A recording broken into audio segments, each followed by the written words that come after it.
Hello and welcome to the Unbroken Ground. This is Season 2, episode 14. So glad that you joined me again. Super happy to be getting to talk again. Looking forward to this one. As I stated last week, it was I had wanted to talk about something and then I didn't get to because I mumbled on about some other stuff. So this week we're going to talk about the Saturday in between the death of Jesus on the cross and Resurrection Sunday. So the title will be Happy Death Day to You. And that is not a reference to the horror movie that's out, nor is it really a reference to the Alien Ant Farm, but a song that of the same title, although I do love that song, mostly because I just love all of the first album that Alien Ant Farm put out, and that's one of the songs on there. So if you don't know what that is, then you need to go back and listen to some good old early 2000s alternative rock, or not, if that's not your thing. But yeah, so happy Death Day to you. We're going to talk about the day in between the death of Jesus and the resurrection, and what implications that might have for our lives today. So hey, yeah, we're going to jump into that right now.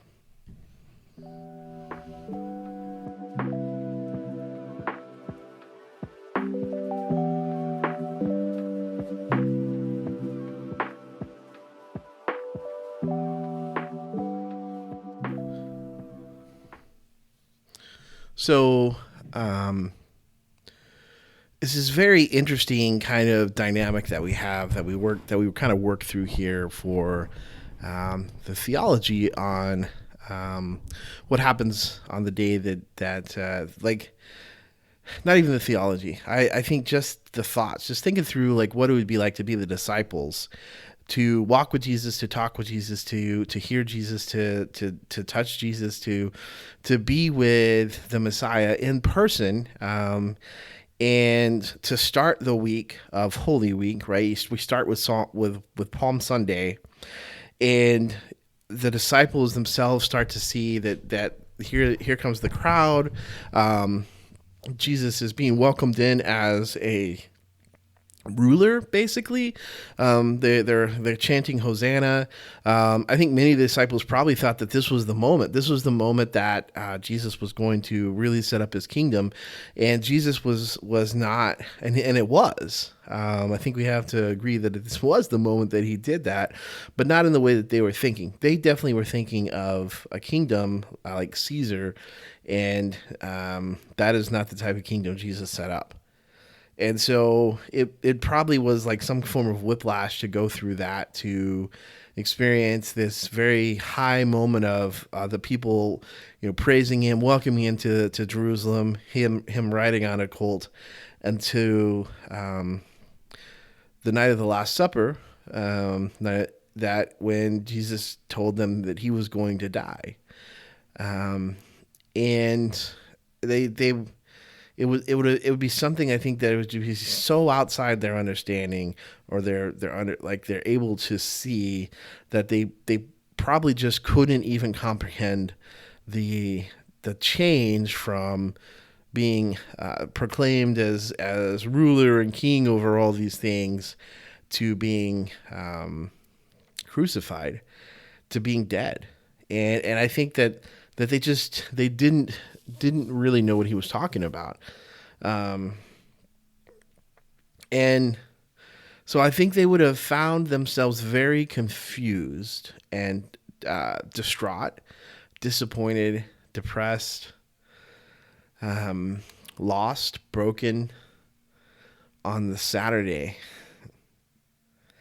of Holy Week, because their rabbi, their leader, their Messiah, for all they knew, for all the rest of the days that they would walk on the earth, for all the rest of the days of their life, all they knew was that he was dead. And it's quite clear that the disciples had no frame of reference to understand or to grasp what it meant, what resurrection meant, what Jesus was even talking about when he was talking about being resurrected, what that would look like, how that would work. They didn't have a frame of reference, and we talk about it. It becomes almost like commonplace to be able to talk about it. Oh yeah, Jesus came back from the dead, and especially if you just kind of hang out in Christian circles all your life, you don't really get outside of that. You don't get outside of like America, that's been just totally immersed in the idea of Jesus' death and resurrection, and that he came back from the dead. Even those that don't believe it, know the story, or they at least know the details, even if they don't know the finer points. They know basically what that Christians believe, and so it's not like a shock to hear, people talking about Jesus coming back from the dead. Instead, it's something maybe that skeptics will scoff at, but it's not anything, again, that would be totally shocking to somebody here in America, because it's become so commonplace and such common knowledge almost. Even if there's people who don't believe it, they still are like, oh yeah, that's a thing that they believe, that those Christians believe, that's what they believe about it. So the idea is not shocking. But if you were a disciple, even if you saw Lazarus being raised from the dead, as they did, and they saw some people getting raised from the dead, nothing in their experience had prepared them for kind of the self-resurrection that Jesus was going to go through. Like, Jesus was able to raise people from the dead because God was blessing him with that power, but like no one that they knew of, that they were aware of, could do this whole come back from the dead that Jesus is about to do. So they don't have a frame of reference for that. So with Thursday night, with Friday night, they saw their Savior, they saw their Messiah, they saw their Rabbi buried, and then Saturday they had to start trying to figure out what to do with their lives. In a world where for 3 years they had walked around with the person that they believed would give them eternal life, that they believed was God, who had just been brutally murdered. So they're also wondering, I'm sure, like, am I next? Like I was his follower. I walked with him. And how harshly or how hard are these Pharisees going to chase this down? Like what's going to happen now? And I think that I think they would have been quite lost. I think they would have been quite depressed, despondent, in full mourning and full grieving for their rabbi, their teacher that they love. They would have been shocked that Judas betrayed him. They would have been shocked that Judas had hung himself. Like there was just so much. And for them, even as Jews, that was a Sabbath, and so there wasn't a whole lot going on. Like they were like, there's a rest day for them, and so I imagine, just from the kind of we don't really know what they did on the day in between, but they gathered together. They were gathered together on Sunday morning when the tomb was found to be empty. So I would imagine they would gather together, and they probably just tried to make sense of what they had lived, the lives they had lived, the things they had heard, the things they had done, and now all of a sudden Jesus is dead. Saturday for the disciples was a day of death because they didn't know what the future was going to bring. They didn't know about resurrection. They didn't understand that kind of power. And I get it, right? Like, this is not a knock on the disciples. I mean, we wouldn't either. Like, we have a hard time imagining things and understanding things that we have never experienced and that don't fit into our normal understanding of how the world works. Like, we struggle with that. And so it's no doubt that the disciples would as well. Um, they they would have been lost. And what are they gonna do? I mean, they all quit their jobs, right? They all were like, oh yeah, we're going to be students of Jesus, and so they all quit their jobs. They for 3 years they've been doing this thing. We're like, yeah, we're part of this kingdom kind of movement. We're really liking that, right? Jesus, us, we're following after him, and he's showing us, he's taking us in the directions, he's guiding us, he's like, yeah, this is so good, and then he's gone. What do they do?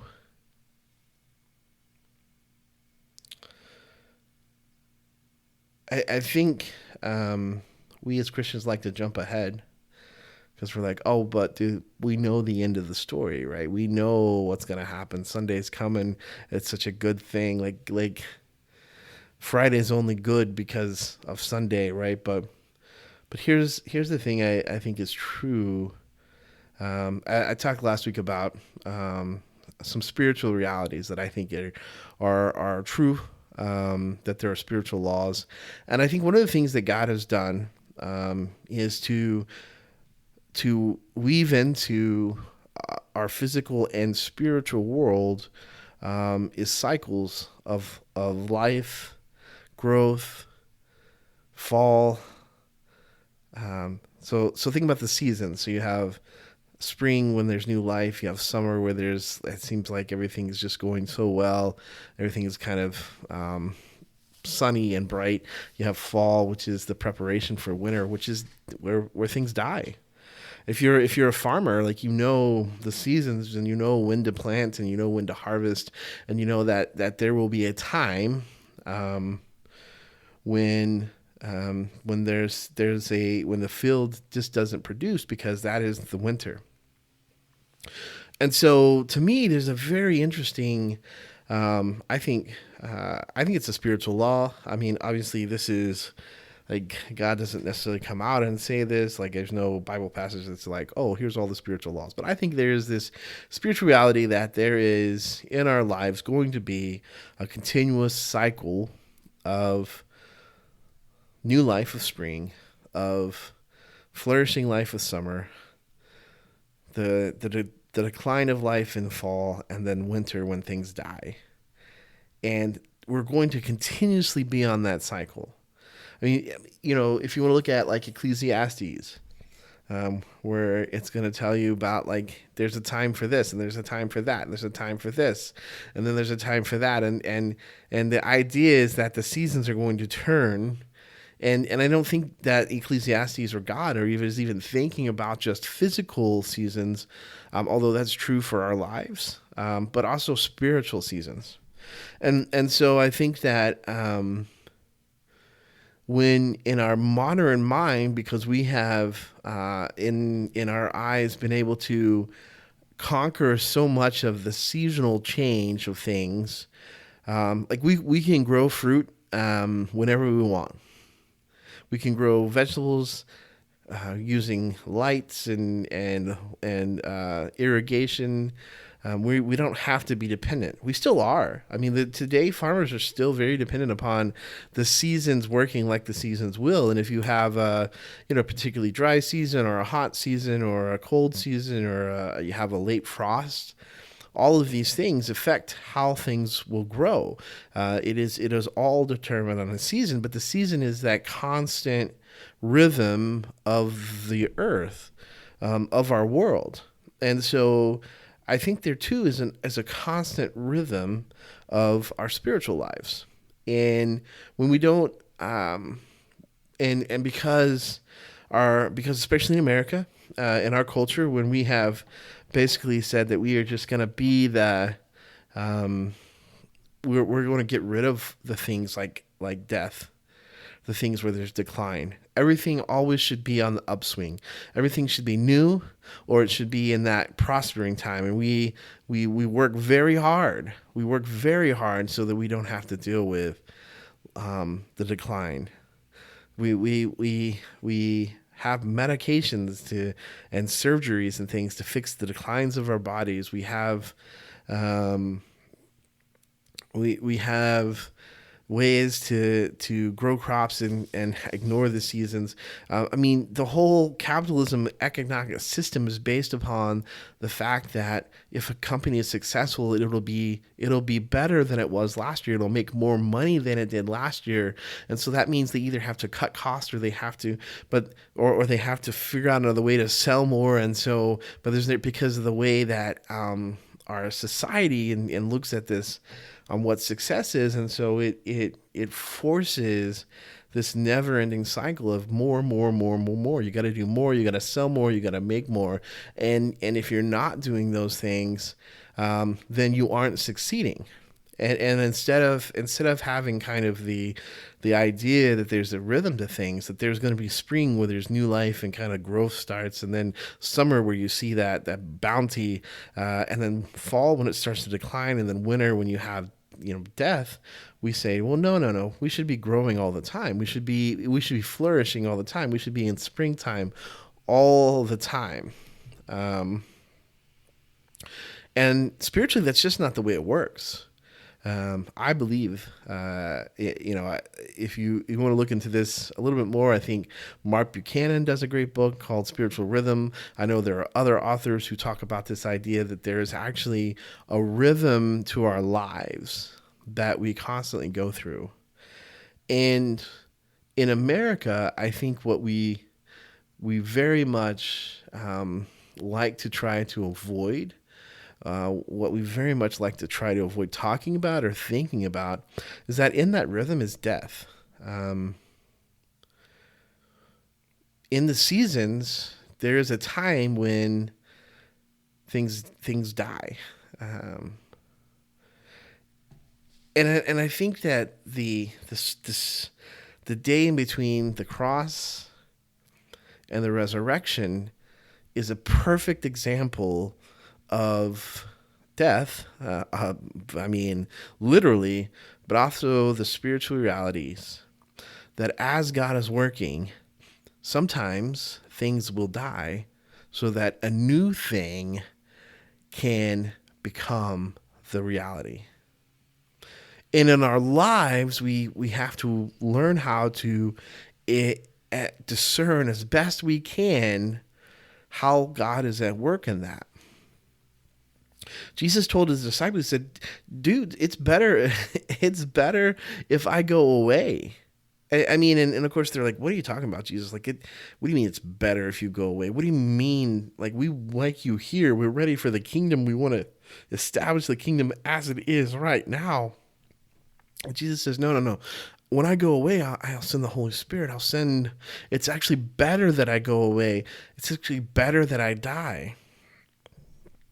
And the disciples are like, no, we just want you to be here. We want you to set up your kingdom. And he's like, I will, but the path to the kingdom, the path to creating the heavenly kingdom, to set up the kingdom, to unleash the power of the kingdom, is through death. And I love back, I don't know, maybe 10 years ago, 12 years ago, the David Crowder band put out a book that was tongue in cheek, I'm sure, but they said, everybody wants to go to heaven, but nobody wants to die. Everybody wants to go to heaven, but nobody wants to die. And when you think about that, if you're going to go to heaven, then unless Jesus comes back, you got to die. But then there's another part to that, right?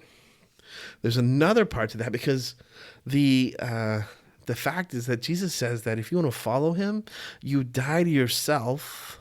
You pick up your cross. You pick up your weapon of execution, your shame, that thing that shames you, the thing that kills you. You pick that up. You carry your cross and follow him. If you want to follow, then you have to die.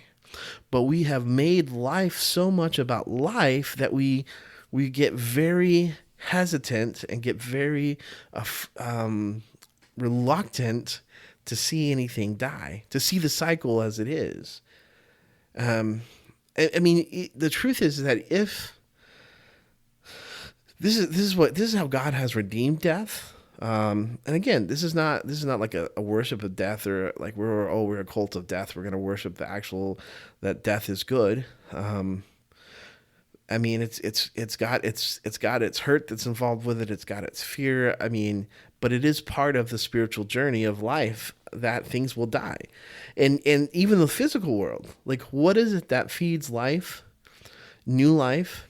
It's the dead things that fall to the earth, and they get those nutrients that were part of them when they were alive now become part of the dirt, and they get repurposed, and so the new life comes from the old death. The new life comes from the death of a new tree, a new plant, a new field. There is what it feeds on, the fertilization, the food that it feeds on is the things that die. A seed can't live. A seed can't become a new plant unless it falls off and dies. Jesus says that. He's like, you're not going to have you're not going to have a new life until that thing falls and dies. Of course, speaking of himself. And so that's what like God spiritually works through death and redeems it.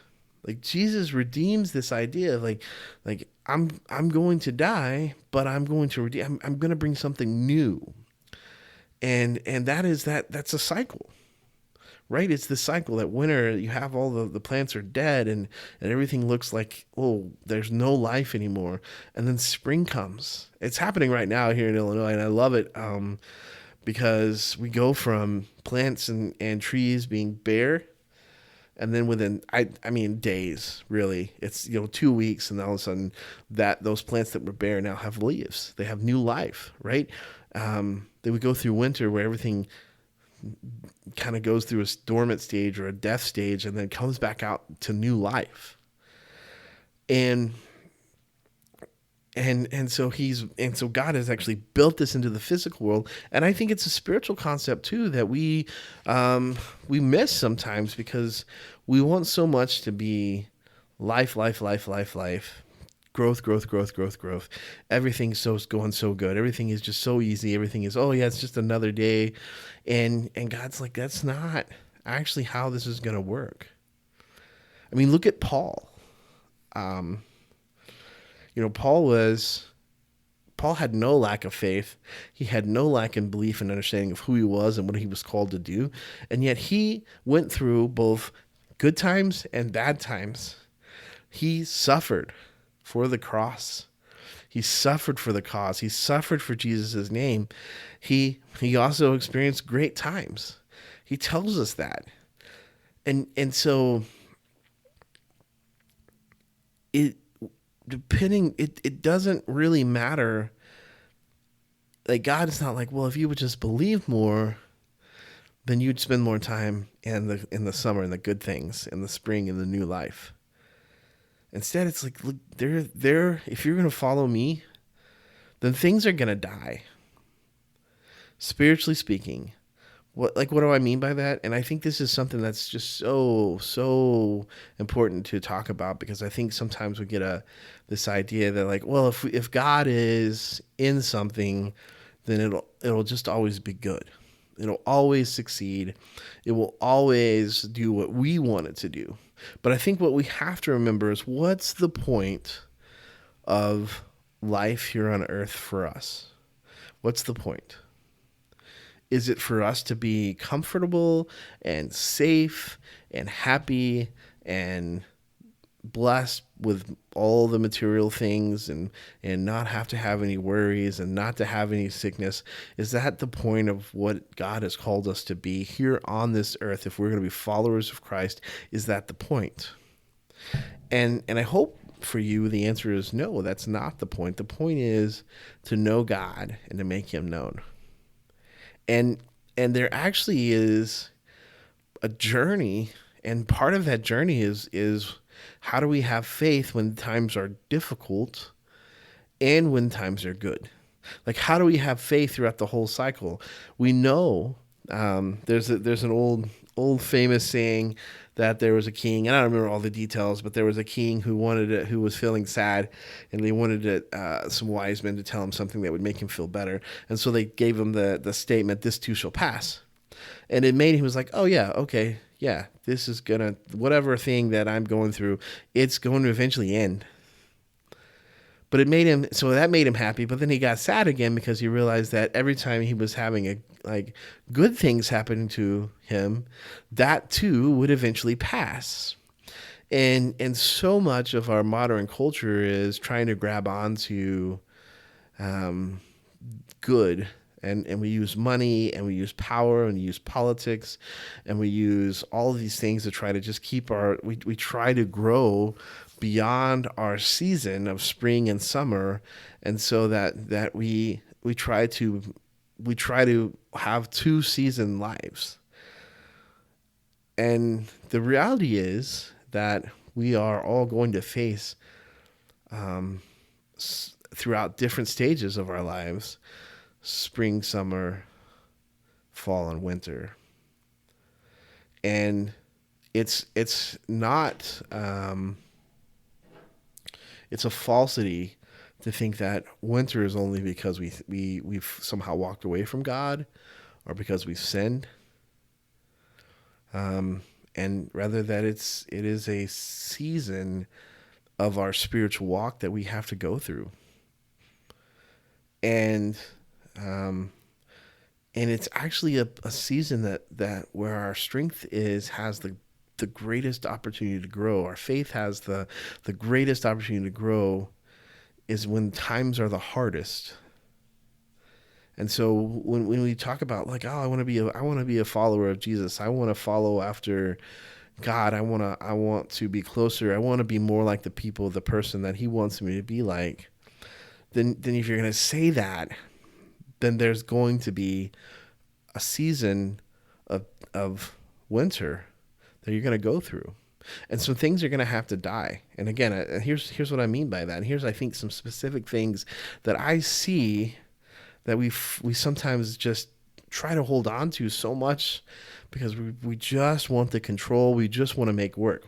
Here's some things that I think may die so that you can go through the winter and see the new life, the new spring that God has for you. And it may be rebirth. It may be resurrection. Some of these things, or it might just be time where God says, I'm taking you in a new direction. It's not rebirth. It's not resurrection. It's new and it's good. So here's some things that I think that we don't like to think about in this way, but I think it's very important. So what are some things that may have to die so that we can be into the newness of what God's doing? Personally, it might be some ambitions that you have, some goals that you have. You wanted to do this. You wanted to be this. You wanted to accomplish this. And you've just been dreaming about this. And you've been praying, God, I want to do this. God, is this where you want me to do? And sometimes God's like, no. You've been doing this and you've been chasing this, but it's time to let it die. It's not going to happen. It's time to say, all right, God, I hear your call, and I know I want this thing over here, but that's not where you're leading me. And maybe you'll lead me back to that someday, but I'm going to let it go. It's got to die. It's got to pass. God may resurrect it because he's got resurrection power. He may bring new life because he's got that new life. But we can't do that. He can't resurrect it until we bury it, until we let it go. So it may be some ambition that you have. It might be a dream. Oh God, my heart, I've been dreaming this for so long, God. And God's like, you got to let it go. You got to let it go. That dream's not good enough for you. That dream's not what I have for you. That dream is not where I need you to be, because I have more, better, newer, different things than that dream. You got to let it go. You got to let it die. You got to live in that Saturday with that, right? Where you're in between Jesus' death on the cross and his resurrection, and you don't know what's going to happen next, like the disciples. You got to let it go. It's death day. You've got to let it go so that you can experience what God has next. So that you can experience spring. So you can't get through winter until you let go of what needs to die. It might be a relationship. It might be something that you've been trying to make work and it just doesn't. It might be somebody that's not good for you. You know, I am not. My wife and I got married. We said divorce is not an option for us, and so we are committed to working through those things. And so I'm not saying that I'm saying that has to happen, but maybe there's parts of a relationship that you have to let go of. That's not saying, oh, we're gonna let this die, so we're gonna everybody go out and get a divorce because our relationship's not working. No, but maybe some of those expectations you had, maybe some of those desires and dreams that you had, you might have to lay them down. You might have to say, you know what, I may not get to have those things like I want them. I'm gonna let them go, and then continue to be faithful with God, because we know that Sunday is coming. We don't know when. We don't know what it's going to look like.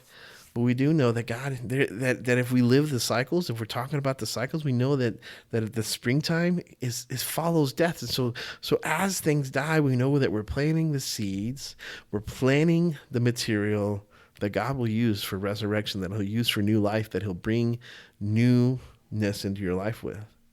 But sometimes it's relationships. Sometimes it's letting people go, or letting parts of our relationship go and saying, I wanted this, but you know what? It's not going to happen. So I'm going to let that go. I'm going to give that to God. I'm going to give that up. I'm going to lay that down on the altar, and I'm not going to pick that back up. I'm going to let it die. It might be your career, your job. It might be the money you wanted to make. It might be something you wanted to own. It might be some prestige thing that you wish that you could get, that people would look at you as a success, as a hero, as a trendsetter, as a game changer, that people would think of you as someone to be revered and celebrated. And it may just not. It may not be for you. God just may be calling you to be faithful. Just be faithful, not successful. This is I think such a hard thing, because as a pastor, a lot of times of churches, like people, like they get so wrapped up into the ego of a successful church, and then they want to hold on to, like, how do I keep growing? Wouldn't God want us just to keep growing and growing and growing and growing? And the answer is, God wants to see people reach, but there's a spiritual cycle that happens with these things. And the truth is that if you're at a church that's growing now, that at some day, at some point, some other church will just be the church that's growing, and you won't be that church anymore. And that's okay. But when our egos get wrapped up into, I've grown this is my thing, and not, this is only because we grow because God is doing something here, and realize that the God will probably move and do something somewhere else, and that's okay, because God helps us all, like churches even, walk through these seasons of growth. I mean, if you're having success now as a church, you have to realize that it's because God used some things that died in the past to bring new life, new spiritual. So spiritual death in the past has become the material which has become new life. But it doesn't make it easy to go through. Like if you're in the seasons of winter, it doesn't make it easy. Even to think about, I know that one day God is going to roll things back around in the spring, and sometimes it's even hard for us to just know. Sometimes we feel like we're in all the seasons at the same time. And it's hard to know, God, what are you doing? Like, what is going on here? And it's hard. And so we pray for wisdom and discernment, because it's hard to know sometimes. And yet we have to remind ourselves that more, better success is not always how we follow God. Sometimes it's in the shipwrecks. I mean, if you look at Paul's life, I mean, I said that earlier, but to think about it, like sometimes, like Paul's like, I'm on this journey, and he, God's like, yeah, you are. Here's a little bit of a pit stop though, Paul. You're gonna go through a shipwreck, or two, or three. Hey, Paul, come over to Macedonia, and yeah, this is where I want you. Oh, by the way, you're gonna end up in prison. I mean, it would have all of us going. If these are the stories of the missionaries that we send out, we'd be like, is this really what is this God really in this? Like, if God was in it, wouldn't it be more successful? If God wanted it to be done, wouldn't it just be easy? And the answer is maybe, but usually no. Usually God allows us to live out our seasons, and he allows us to live through the difficult things, because how else do we show faith? How else do we grow in faith? Like, if we don't want to be spiritual babies the rest of our lives, if God doesn't want spiritual babies following him and being his people the rest of their lives, then he has to let us go through the things that will make us grow. At some point, a child gets too big to carry around. And most kids are like, I'm tired of being carried around anyway. I'd like to be walking now. But at some point, the baby gets up and becomes to walk on their own, because they mature, because they grow. And as a parent, you're not evil or wrong for encouraging them to do that. A good parent is like, yeah, you need to learn how to walk. And then as they grow older, there are milestones that you need to help them grow into being able to make their own decisions and be an independent thinker, and all of these things that make you a good parent. And the same is true of God. Like, God does not want spiritual babies. Paul tells that to the Corinthians. He's like, you guys should be eating spiritual meat, and you're here having to be fed milk because you're such babies in your faith. He's like, grow up. And one of the ways we grow is when we go through seasons of fall and winter time, when things are not easy, when things don't go our way, when we see things through the lens of death and we see things die. What do you do with your soul and your heart when you experience times of death? When you're in your winter, in your career, in your relationships, what do you do? How you live will reflect the character of faith that you have.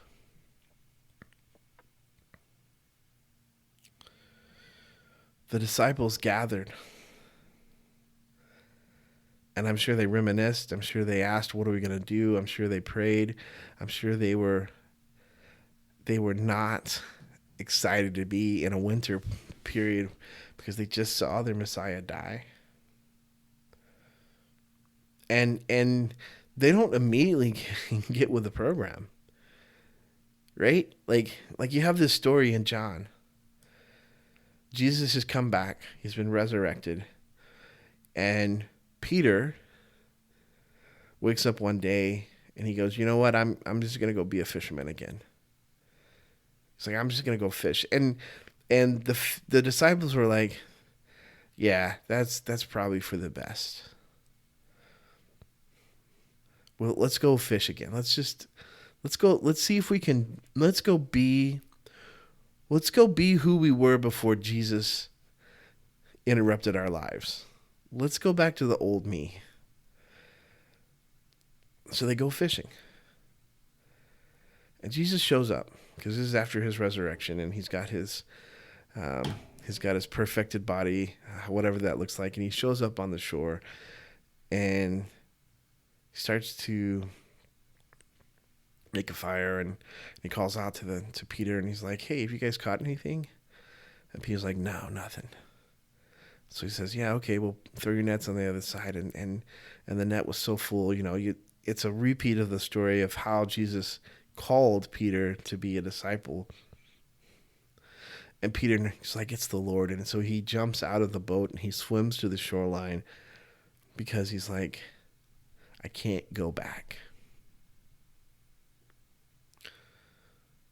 There's a temptation for us, I think for all believers, that when we experience loss, when we experience winter, to want to just give up, to leave it, to let it go. And our faith becomes the thing that dies. And Jesus is calling and saying, don't give up. Jesus is walking with us saying, no, I called you for something greater than this.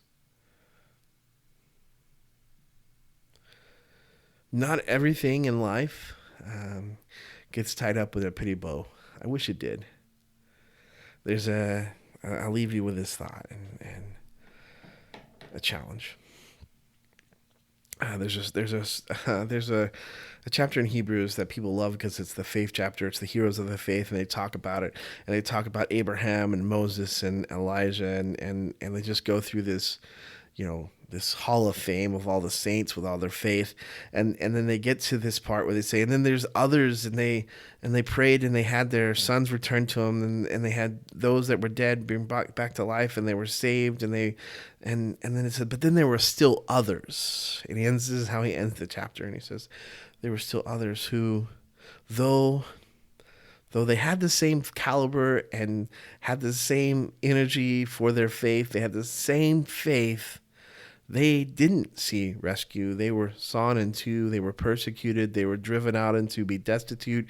They did not receive that which they truly hoped for. And this is what Hebrews says. It says that the world was not worthy of them.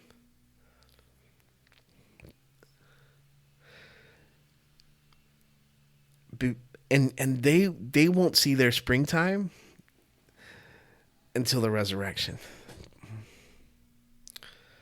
And I think sometimes we don't like that answer. I don't like that answer. But sometimes the answer is, and sometimes it's just hard to know where we're at in that. What's God doing? But regardless, we are called to live out our faith faithfully, in full integrity, to chase after him with all that we have, whatever season we might be in. And if we face some things in our life that have to die, that we have to let go of, may we do that in knowing that God will redeem and bring springtime and bring new life. Even if he doesn't resurrect that which died, he will use that to bring new life, to bring springtime again. And even if we don't see it on this side of death, we know that we can join with those in that chapter in Hebrews, that they did not see the thing that was promised for them, and the world was not worthy of them, but one day they will, and we'll join them in that. Happy Death Day. We don't celebrate death. I don't celebrate any kind of loss. But sometimes things must die. Our feelings, our emotions, our ideas, our relationships, our jobs, our ambitions, our life goals, sometimes they crash and burn. What you do when you experience your winter, or when you experience many winters, will make all the difference, because it is about who you are as a follower of Jesus. And Jesus is calling you to be matured, to grow up in your faith, and not just stay as a spiritual baby. And part of that is facing loss. It's what the disciples had to do. And when they embraced that, God used them to turn the world upside down. So what is it in your life that you feel like God may be saying you've got to let go of so that I can bring new life? You got to let die so I can resurrect it in a new way, so that I can bring new life. What is it? Where is it that God might be guiding you to move in such a way so that you can experience a springtime and get out of your winter? If you're in summertime and everything's going well, God bless. If you're in fall time, you're starting to see things start to decline, God bless. Just know that it won't always stay the same. Things will continue to change. The cycles will be there. You're going to go through spring and summer and fall and winter, and you're going to continue to do that until we have a new heaven, new earth, because that's the way God has made things, both physically and spiritually. And even though our culture today wants to fight hard against that and say, no, we are the champions of our own destinies, the truth is that we're not. We depend upon God. So wherever you might be, I pray for you. I pray that you will find ways to worship God with all that you have, in every circumstance. There's the old praise song by Matt Redman. I will. Oh man, I sing that so many times, and now it's just blessed be your name. You give and take away. You give and take away. Either way, I'll choose to say, blessed be the name of the Lord. May we live that out graciously, and may we encourage one another as we go through both the times of bountiful seasons and barren winters. Thank you guys for listening. Hope that this is encouraging to you. As always, you can reach out. theunbrokenground@gmail.com. I'm also a Facebook /theunbrokenground as a page. You can send a message there. I'm on Be Real. I'm on Instagram. If you have those questions, check it out. Spotify has a place where you can put comments. All those places are places that I generally will get notification that I've got feedback, and I will do my best to reach back out to you. But I hope you have a wonderful, blessed week, and I hope that you're challenged to chase after God. Until next time.